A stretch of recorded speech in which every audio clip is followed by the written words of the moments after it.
Good afternoon. Next lecture है हमारा टीडीईपी का, जिसमें हम कैलकुलेशन ऑफ कैपेसिटर देखेंगे।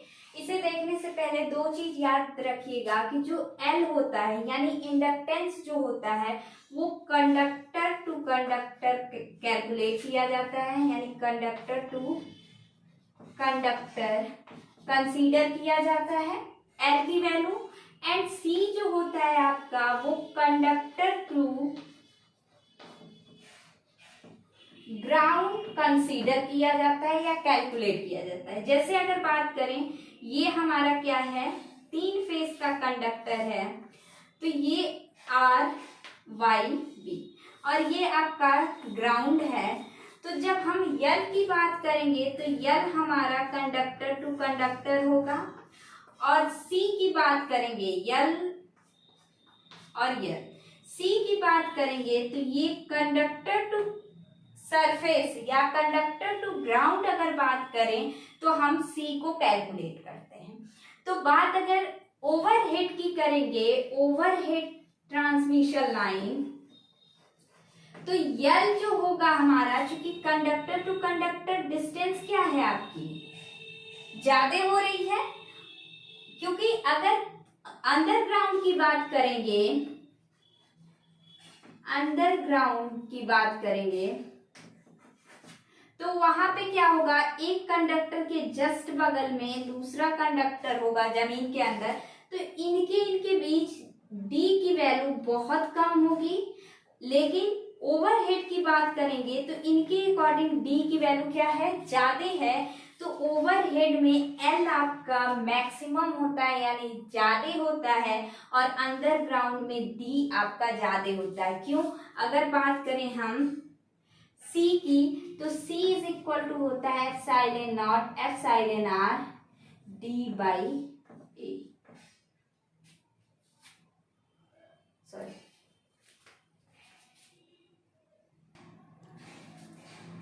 सॉरी ए बाई डी होता है। तो अगर डी की वैल्यू कम है तो कैपेसिटेंस ज्यादा होगा।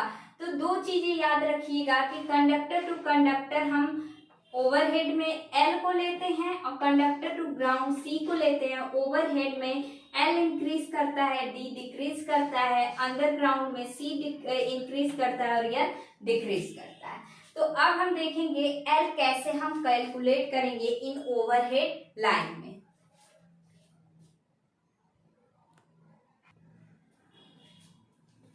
ये हमारा 1 मीटर का कंडक्टर है जिसका रेडियस क्या है, आर है। अगर हम एक डी दूरी पर एक पॉइंट ए लेते हैं, यहीं पे हमको कंसीडर करना होगा सी।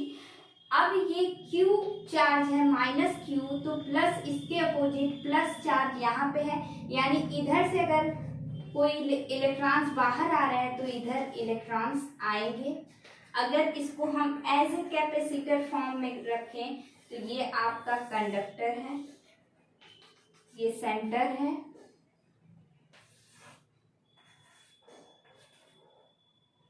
यहां से R radius plus Q charge हमने माना यहाँ पे।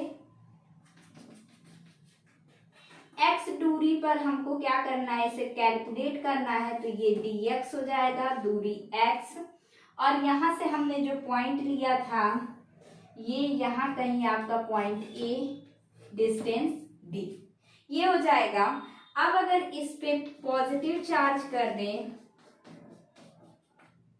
तो इधर निगेटिव हो जाएंगे और इधर पॉजिटिव हो जाएंगे। इनके बीच की दूरी 1 मीटर है।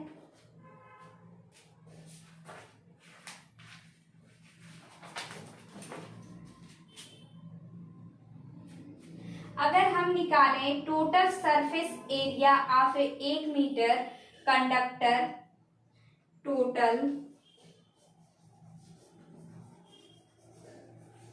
Surface area of 1 metre long conductor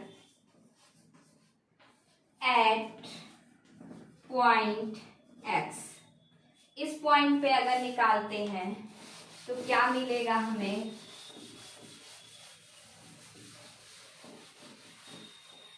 x दूरी पर निकालेंगे तो हो जाएगा 2 पाई x इंटू एच। अगर इस कंडक्टर को हम इस तरीके से रख दें तो एज ए सिलेंडर हमको दिख रहा है x दूरी पे, तो ये डिस्टेंस बढ़ जाएगी, ये हमारा 1 मीटर यानी h हो जाएगा। तो सिलेंड्रिकल का एरिया जो होता है 2 पाई x इंटू एच, तो ये हो जाएगा आपका 2 पाई x इंटू 1, या एरिया आपकी हो जाएगी 2 पाई x। अब अगर सरफेस होल सरफेस की बात करेंगे तो हम यहाँ पे यूज कर देते हैं by using Gauss theorem. Gauss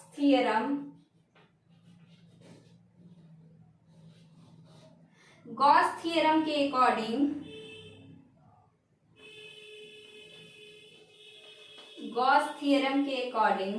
dx into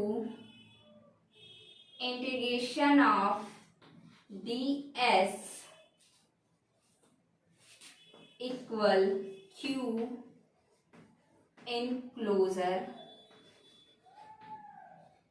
enclosed, यानी होल सरफेस का हम निकालेंगे वैल्यू, तो ये हो जाएगा आपका dx, इसको हम होल सरफेस ds x दूरी पे निकाल सकते हैं, तो ये आपका हो जाएगा dx is equal to q, ds की वैल्यू यहाँ पे पुट करिए तो ये होगा 2 pi into x into 1 q। यहाँ से dx is equal to q divide by 2 pi x, ये आपको क्या मिल गया, dx दूरी पे मिल गया।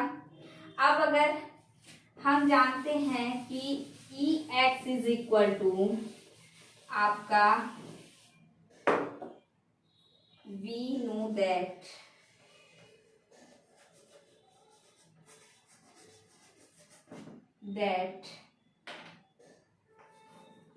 Ex is equal to dx upon epsilon not epsilon r। यहाँ से dx की वैल्यू रखेंगे तो q upon epsilon not epsilon r into 2 pi x, ये वैल्यू आ गई। अब अगर हम क्या करें कि इसको लिख सकते हैं Ex is equal to q upon 2 pi epsilon not epsilon r into 1 by x, ये इतना लिख सकते हैं, या q बाई x कर दीजिए। अब इसको voltage difference between surface and point, ये सरफेस था और ये क्या है आपका पॉइंट A था, तो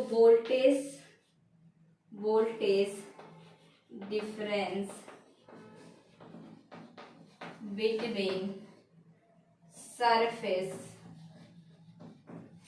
एंड पॉइंट, तो ये हो जाएगा डिफरेंस, वोल्टेज डिफरेंस निकालेंगे तो V is equal to integration of R, ये R था यहाँ तक की दूरी R हो जाएगी, और यहाँ से यहाँ तक D, तो R टू D, ये हो जाएगा Ex इंटू dx। Ex की value integration of R to D Q divide by 2 pi epsilon not epsilon r into 1 by x dx, ये इतनी चीजें आ गई। अब यहाँ से q divide by 2 pi epsilon not epsilon r अगर बाहर कर लें तो r to d 1 by x dx। 1 by x का log x होता है, तो अगर हम log x करते हैं तो ये हो जाएगा q divide by 2 pi epsilon not epsilon r integration solve करोगे तो आएगा log e base x r to d। यहाँ तक नोट करिए।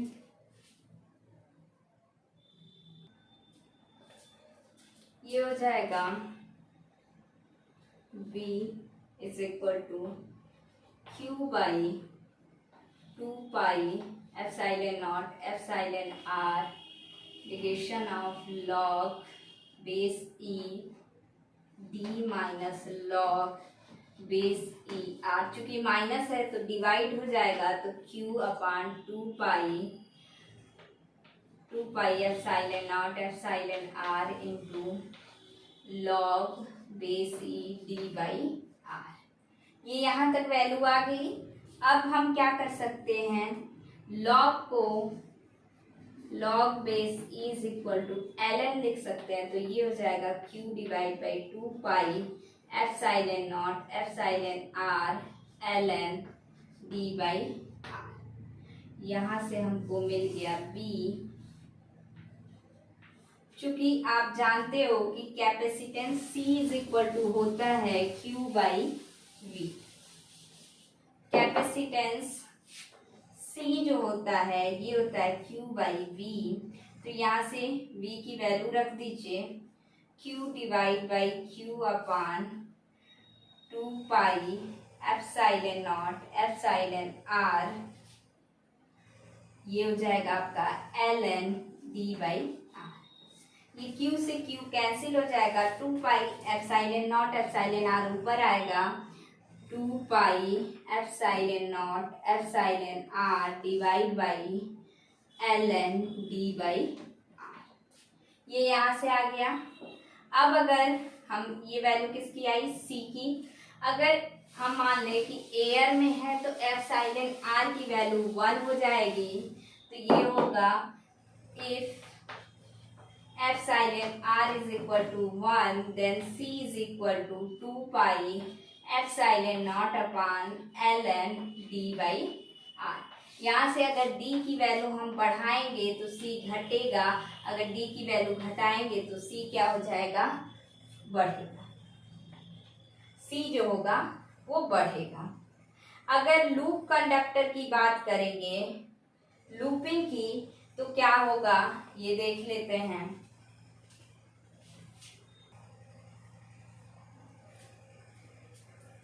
दो कैपेसिटर हैं जो कंडक्टर टू कंडक्टर हम देख रहे हैं। यहाँ पे अगर इसको हम ऐड करें तो ये इस तरीके से होगा। कंडक्टर ए के बीच जो कैपेसिटेंस फॉर्म हुआ है और कंडक्टर बी के बीच जो कैपेसिटेंस फॉर्म हुआ है, ये पॉइंट मान लीजिए। तो ये ए और बी एक दूसरे से एज ए सीरीज कनेक्ट हो रहे हैं, CAN एंड CABN। तो यहाँ पे सीरीज में हो रहे हैं, तो सीरीज के लिए हमारा क्या होता है, फेज कैपेसिटेंस, या फेज की बात करेंगे तो phase capacitance is equal to 2 into line capacitance.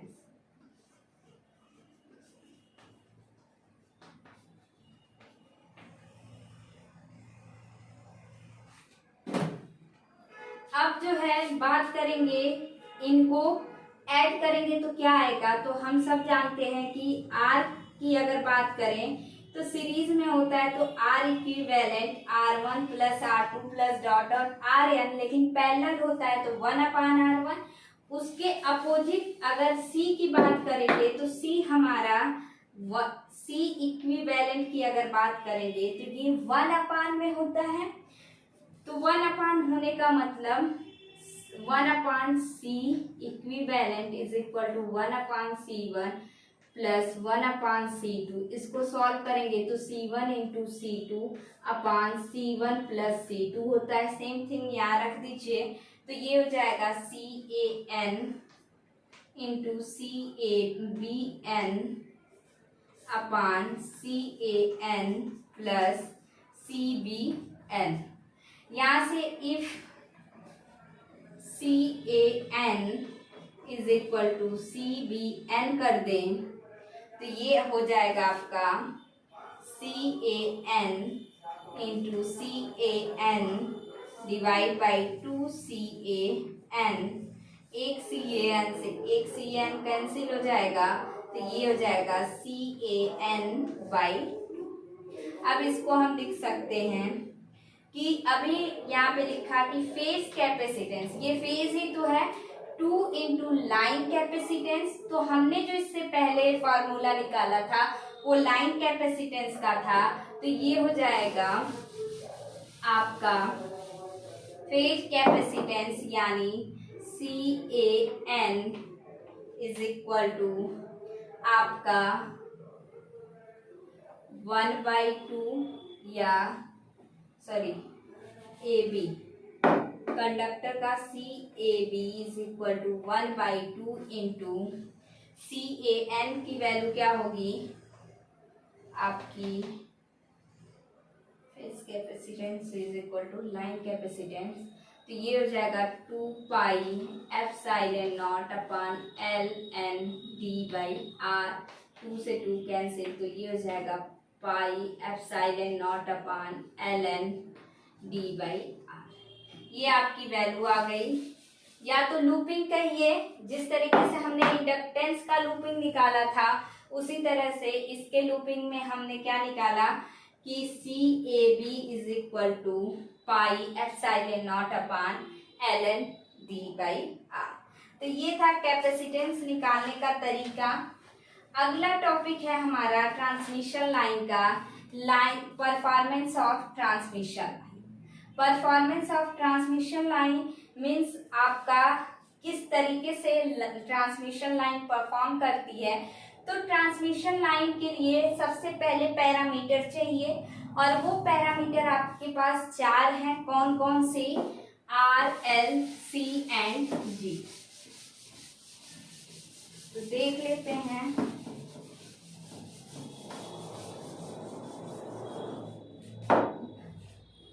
Parameter जो होते हैं पहले भी बता चुके हैं, R, L, C and G। आप R निकालना जानते हो इजीली, L कैलकुलेट करना हमने बता दिया, C कैलकुलेट करना बता दिया, G अगर कैलकुलेट करना है तो 1/R कर दीजिएगा या R के लिए 1/G। तो इस तरीके से आप चारों पैरामीटर क्या कर सकते हो, कैलकुलेट कर सकते हो। अब हम एक चीज होता है, क्वेश्चन पूछता है कि ओवरहेड लाइन के लिए, ओवरहेड लाइन के लिए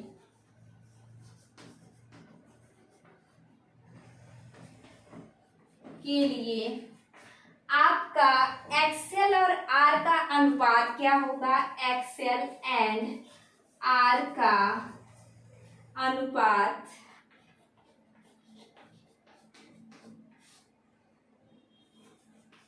क्या होना चाहिए?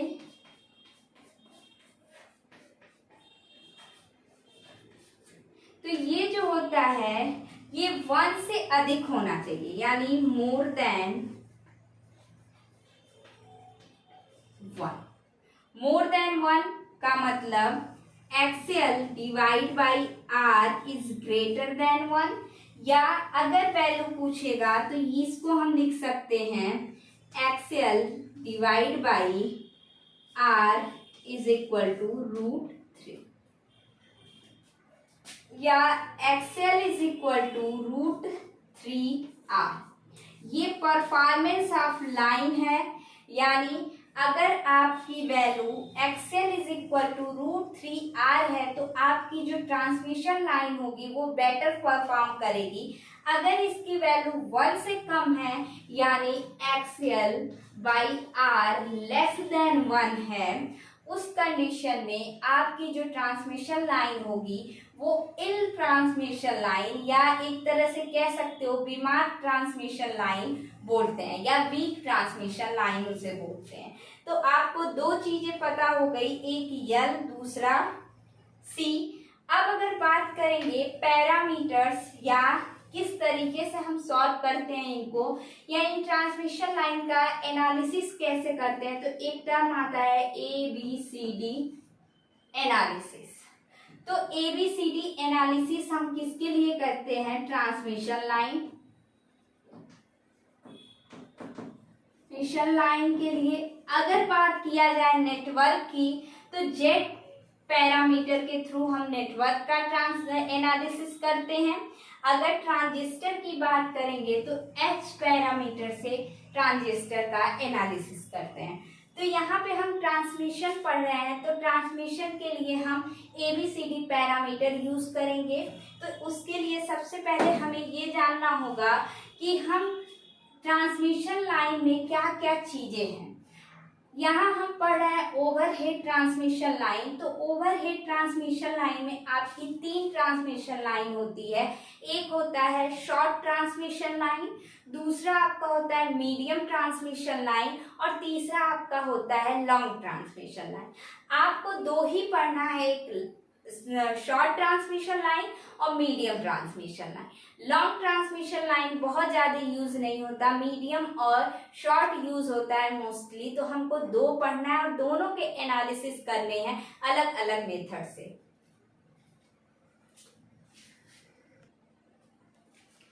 नेक्स्ट टॉपिक है हमारा classification of overhead transmission line. इसमें पहला है on the basis of physical length at 50 hertz, यानी 50 हर्ट्ज की सप्लाई होगी तो उस पे आप कितनी दूर तक की लाइन को शॉर्ट मानोगे, किसको मीडियम और किसको लॉन्ग। तो पहला हमारा है शॉर्ट ट्रांसमिशन लाइन। तो ये जो होता है, ये लाइन 80 किलोमीटर या 50 मील, या तो 80 किलोमीटर होगा या 50 मील होगा। 1 मील में आपका 1.6 किलोमीटर आता है। तो याद रखिएगा, जो शॉर्ट ट्रांसमिशन लाइन होगी वो आपकी 80 किलोमीटर या 50 मील का होगा। दूसरा आपका आता है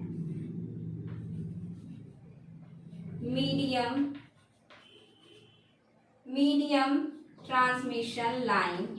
मीडियम ट्रांसमिशन लाइन होगी जो, वो आपकी above 80 kV kilometre km and up to 160 kilometre और अप टू 250 किलोमीटर। यानी किसी किसी बुक में आपको 160 किलोमीटर दे सकता है, या किसी किसी बुक में 80 से 250 किलोमीटर दे सकता है। तीसरा आपका है long transmission line. Long transmission line जो होगी वो आपकी लाइन लेंथ जो होगी, सबके लिए ये लाइन लेंथ है,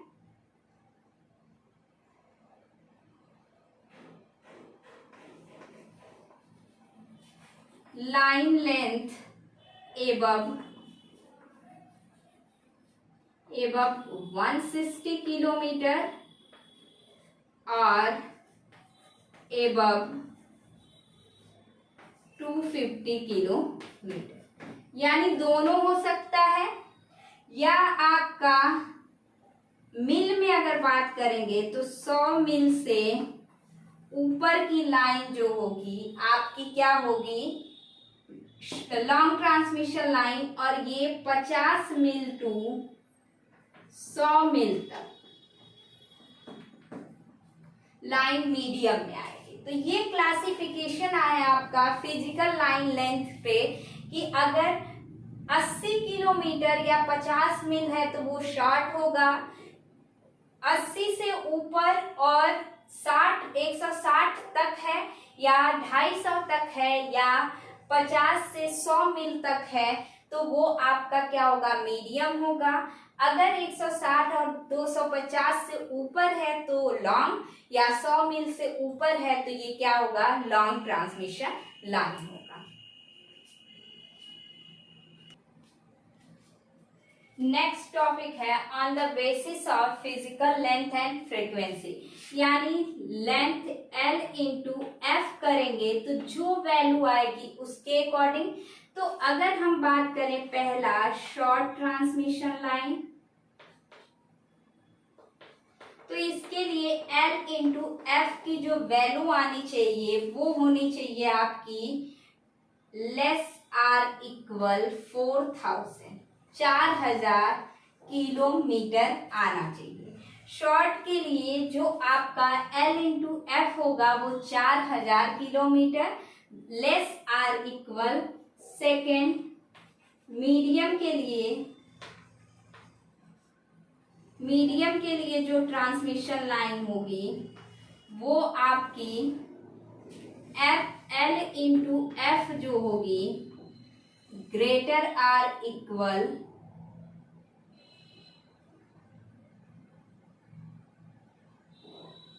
ऐसे लिखिए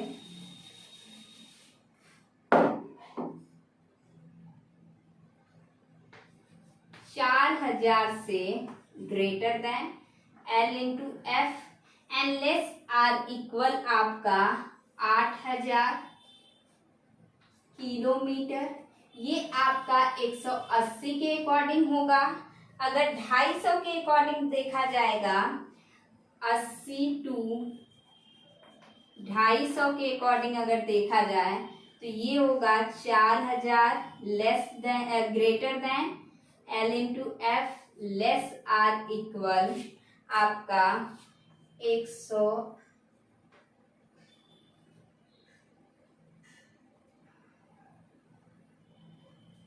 12,500 किलोमीटर होगा। इसके बाद अगर बात करेंगे लॉन्ग ट्रांसमिशन लाइन की,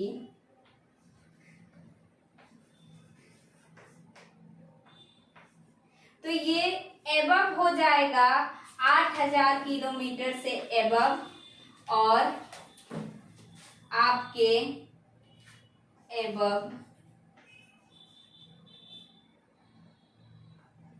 8000 क्या है आपका L into F greater than 8000 kilometre. Hertz, यहाँ पे किलोमीटर हर्ट्स लिखना मत भूलिएगा क्योंकि L इंटू एफ है। इसके बाद L into F greater then 12,500 kmh।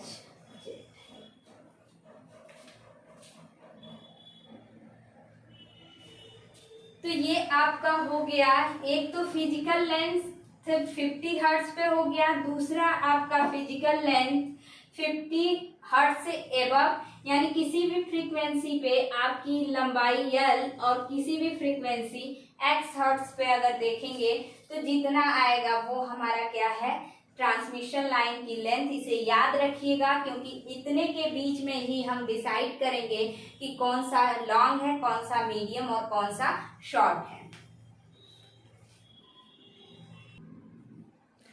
एक क्वेश्चन है कि अगर आपका ट्रांसमिशन लाइन 50 किलोमीटर 50 हर्ट्ज पे है, अगर इसी को हम इंक्रीज कर दें फ्रीक्वेंसी को 400, तब आपकी ट्रांसमिशन लाइन क्या होगी। तो अगर 50 हर्ट्ज पे 50 किलोमीटर है तो इसको हम आंख बंद करके कह सकते हैं कि ये शॉर्ट ट्रांसमिशन लाइन है। शॉर्ट ट्रांसमिशन लाइन है क्योंकि short transmission line at the 50 hertz पे आपका कितना होना चाहिए, 80 किलोमीटर, ये कितना है 50 किलोमीटर। लेकिन अब बोल दिया कि फ्रीक्वेंसी आपकी 400 किलो हर्ट्ज हो गई है, सॉरी 400 हर्ट्ज हो गई है। तो अब बताइए कि आपकी ट्रांसमिशन लाइन क्या है। तो हम सबसे पहले क्या करेंगे, जब सॉल्यूशन निकालेंगे तो L इंटू एफ करेंगे। L यही लेंथ है जिसकी हमने सप्लाई फ्रीक्वेंसी क्या कर दिया, इंक्रीज कर दिया तो एल हमारा कितना है 50 किलोमीटर इंटू फ्रीक्वेंसी 400, तो 00130 तो पहले से ही रहेगा 4×5 = 20, एक जीरो और बढ़ा दीजिए 2, 20,000 किलोमीटर हर्ट्ज। तो अब ये 20,000 जो है वो आपका 8,000 से भी ज्यादा है और 12,500 से भी ज्यादा है। तो ये जो ट्रांसमिशन लाइन आपकी हो जाएगी लॉन्ग ट्रांसमिशन लाइन। तो आप इस तरीके से इजीली निकाल सकते हो। अगर फ्रीक्वेंसी दिया हो, लेंथ दिया हो, तो आप देखोगे कि 50 हर्ट्ज पे कितना आ रहा है और L इंटू एफ करने पे कितना आ रहा है। तो आप यही शॉर्ट लाइन 50 हर्ट्ज पे शॉर्ट थी, 50 किलोमीटर थी, और जैसे ही फ्रीक्वेंसी इंक्रीज किया ये लाइन लेंथ कितनी हो गई 20,000 किलोमीटर हर्ट्ज। तो ये आपका लॉन्ग के कैटेगरी में आ जाएगा। अब ऑन द बेसिस ऑफ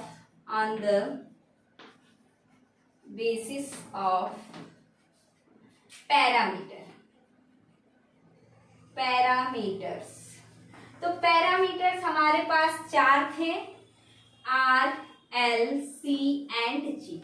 तो जब बात करेंगे शॉर्ट ट्रांसमिशन लाइन की, अगर हम बात करेंगे शॉर्ट ट्रांसमिशन लाइन की, तो सिर्फ हम किसे कंसीडर करेंगे R एंड L, और इसे हम बोलते हैं सीरीज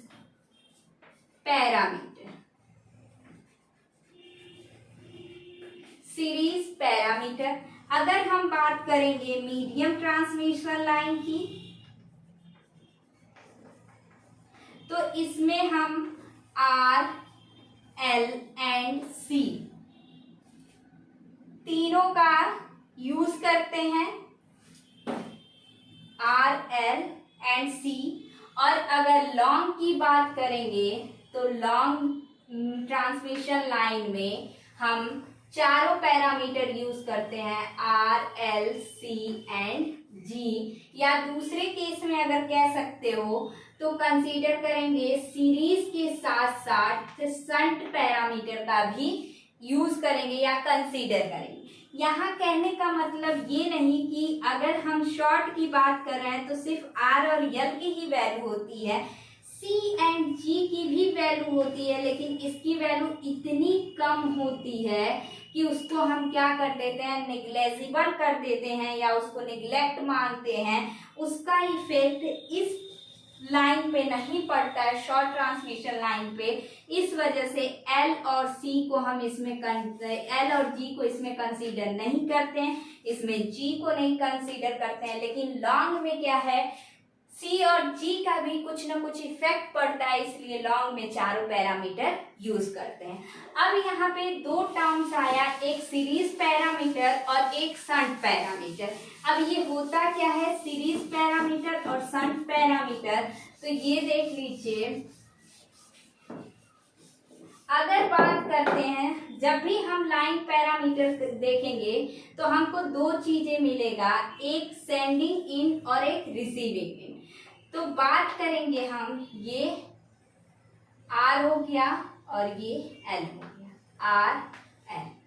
दो चीजें हमने बताया, एक होगा सेंडिंग इन, जहां से आप लाइन सप्लाई करोगे सेंडिंग इन, और जहां पे लोगे लाइन को वो आपका होगा रिसीविंग।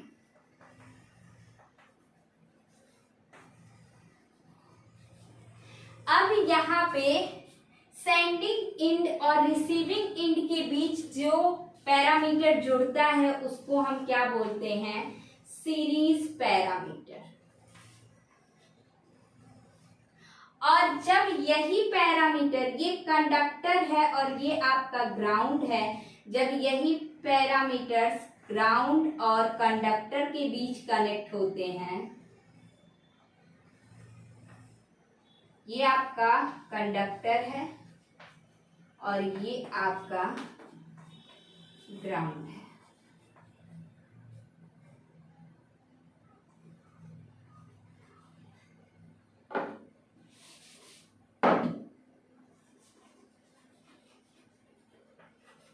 जब कंडक्टर और ग्राउंड के बीच जो पैरामीटर कनेक्ट होते हैं इनको हम बोलते हैं शंट पैरामीटर।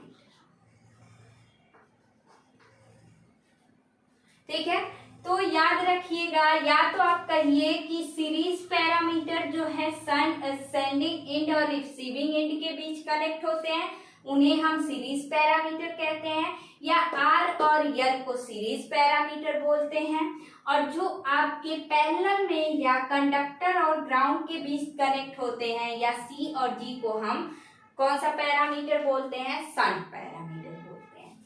तो ये तो था कि on the basis of length at 50 hertz, basis of length line length at किसी भी फ्रीक्वेंसी पे, एनी फ्रीक्वेंसी, लेंथ और फ्रीक्वेंसी पे, शॉर्ट और लॉन्ग और मीडियम ट्रांसमिशन लाइन। अब ये जो है पैरामीटर के अकॉर्डिंग, तो आपने देखा पैरामीटर में एक सीरीज पैरामीटर है, एक शंट पैरामीटर। सीरीज पैरामीटर आपके सेंडिंग एंड और रिसीविंग एंड के बीच में कनेक्ट होता है, और शंट पैरामीटर कंडक्टर और ग्राउंड के बीच कनेक्ट होता है। अब वोल्टेज बेस्ड एनालिसिस अगला है, voltage based analysis.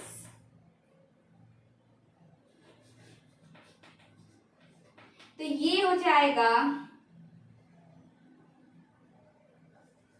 Up to 20 kilo volt आपका लाइन अगर है तो ये होगा short transmission line,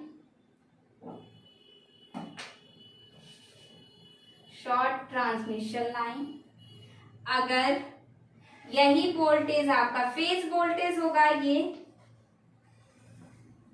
line voltage नहीं, फेज वोल्टेज अगर यही है एबव 20 kV टू 100 kV, तो ये हो जाएगा मीडियम ट्रांसमिशन लाइन। और 100 से एबव होगा, 100 kV से एबव होगा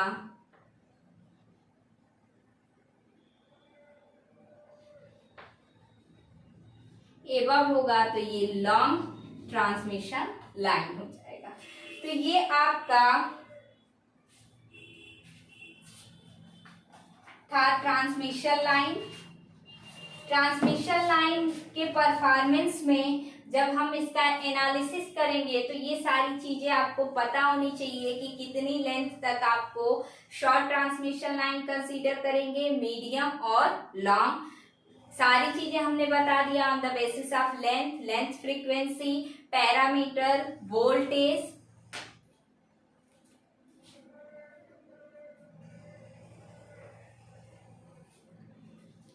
अब इसके बाद हम नेक्स्ट टर्म पे पढ़ेंगे शॉर्ट ट्रांसमिशन लाइन का एनालिसिस।